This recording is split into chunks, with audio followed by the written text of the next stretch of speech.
দুপুরে ধানমন্ডিস্থ আওয়ামী লীগ সভাপতির রাজনৈতিক কার্যালয়ে সাংবাদিকদের সাথে মতবিনিময় করেন আওয়ামী লীগের সাধারণ সম্পাদক ওবায়দুল কাদের। সাংবাদিকদের প্রশ্নের জবাবে যুক্তরাষ্ট্রের সাথে আওয়ামী লীগের কোনো সংঘাত নেই বলে জানান তিনি। আমরা যুক্তরাষ্ট্রের সাথে সংঘাত করব কেন?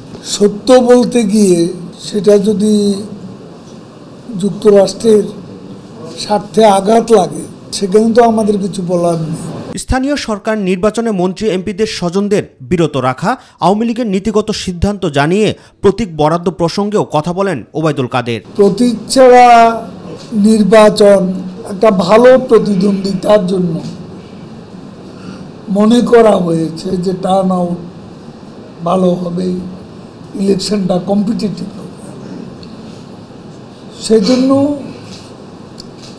আমরা নিজেরা প্রতীক দিইনি, তো অন্যেরা প্রতীক ব্যবহার করবে না এ ব্যাপারে তো